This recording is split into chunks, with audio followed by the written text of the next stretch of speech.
Okay, here we go. And three, two. I'm Tom Malloy. I'm the eldest son of Emmett J. Malloy. He was a excavating contractor in Inglewood, California. One of his 9 children. Um, he and my mother Louise met each other in Inglewood, California, and raised the family there. As I mentioned, he was an excavating contractor, which means he hauled dirt all around the South Bay area, making a living to feed this ever-growing family. Somewhere out of the blue in about 1947, he decided to build a racetrack in Gardena, California, in what was primarily an old slough. The drainage in that area was basically non-existent, and this was kind of an area off of Vermont Boulevard and 182nd, I'm sorry, 174th, that this property sat fallow, and lo and behold, he started grading a half-mile dirt oval and putting in tiered asphalt stands that were originally used folding chairs, I remember. And next thing you know, there's race cars started showing up, those hot rods and the like, and races went on. The track stayed like that for several years, and a big storm came up and flooded the whole property. And for 2 or 3 years, it stayed in certain degrees underwater. And the next thing you know, he was down there regrading it and built the concrete version of the old Gardena Bowl and named it Carroll Speedway. A lot of people thought that the name Carroll was after my oldest sister, Carol. But in fact, it was named after the person who owned the property, who was a judge in the South Bay area, and his last name was Carroll, C-A-R-R-E-L-L. And Dad promoted races and actually at one time gave permission to J.C. Agajanian to promote the races at the racetrack. So in 46, I'm 7 years old, and loved his tractors, and couldn't believe that he was down there building this racetrack and then rebuilding it a few years later. I spent most of my young life between his construction yard in Inglewood, California, and running and trying to operate his tractors, and being able to go down to his racetrack. And at a very early age, had a pickup truck that was basically, if I could say it, mine. that was always at the racetrack, and he trusted me enough, and I was capable enough and wanted badly enough to drive anything I could get my hands on. And he was kind enough to let me do it, and gave me certain restrictions. For instance, the pickup truck. I can't tell you how many miles I put on that down at the track. Never obviously able to drive on the street because of my age. But one of the conditions that was put on me by Dad was that I could put it in reverse and put it in low gear, but I could never take the car, never take the pickup out of low gear. If I ever did, that I wouldn't drive again until I was 16.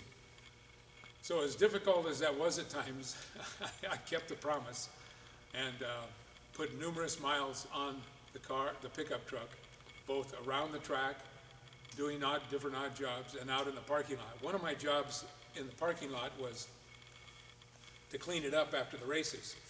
And I could take the old pickup out there, I think it was about a 1946 or 47 Ford pickup, and had the step side on it so you could jump up on the side. I could go out in the parking lot and put it in low gear, and it would idle along while I went out and retrieved all the broken beer bottles and beer cans. They weren't aluminum in those days, and throw them in the back of the truck. And if the pickup kind of strayed a little bit, I could run up and pull the steering wheel and get it to go back my direction. And it was kind of a challenge to see how far I could go and get a flattened can or a broken beer bottle and get back to the car before it the pickup before it went astray.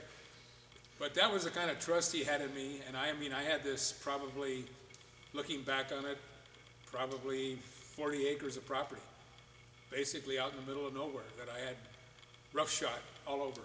The closest thing to the property was a dairy, and I used to take this horse that we used to keep down there in a corral and ride it over to the dairy from time to time and help the guy milk the cows. And it was literally in the middle of nowhere. So, you know, as things went on, he got more involved with racing, promoted the races himself, eventually bought a race car that I've talked about, that's here in my collection now, even though the car is owned by the Indianapolis Motor Speedway. I'm just thrilled to know where that car is, and a lot of wonderful memories with that car. They raced there at Carroll Speedway and all over the Midwest.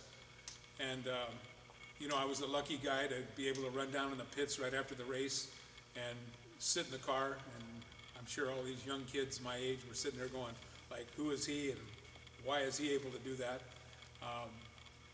And because of all these experiences with my dad and the track, I've mentioned to people that when I die, and if I deserve heaven, I've kind of been there with all these experiences. Something that most kids never experienced because of his generosity. The track was at 174th in Vermont, as I mentioned. And in those days, Artesia Boulevard ended at Normandy, and the perimeter of the two sides of the track, one was on Normandy and the other was on Vermont. I used to stand at the entrance to the parking lot at Normandy and Artesia and sell parking lot tickets.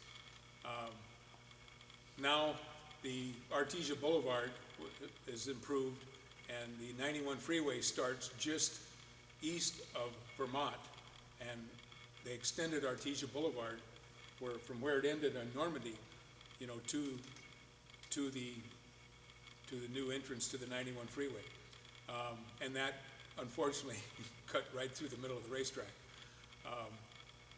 Not too long after the racetrack was closed in 1959, Western Speedway was opened up over 135th and Western.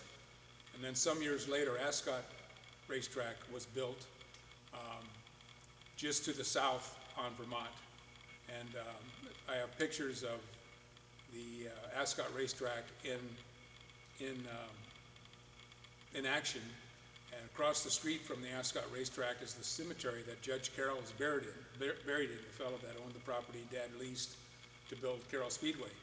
And in that same picture, showing Artesia Boulevard running through the middle of what was at one time the racetrack, you see the old crash wall on the northern end of the racetrack. So it's kind of an interesting picture.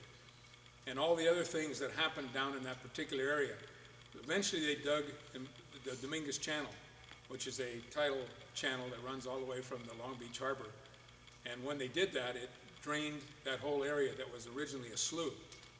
And in doing so, the property values all rose, and homes were built, commercial property, industrial property, and the like. So that's kind of a little bit of history of where the track was and where it fit into my family and my young childhood. And again, like I say, it's a childhood to die for, and I'm just thrilled that I was able to live it. Good. Good.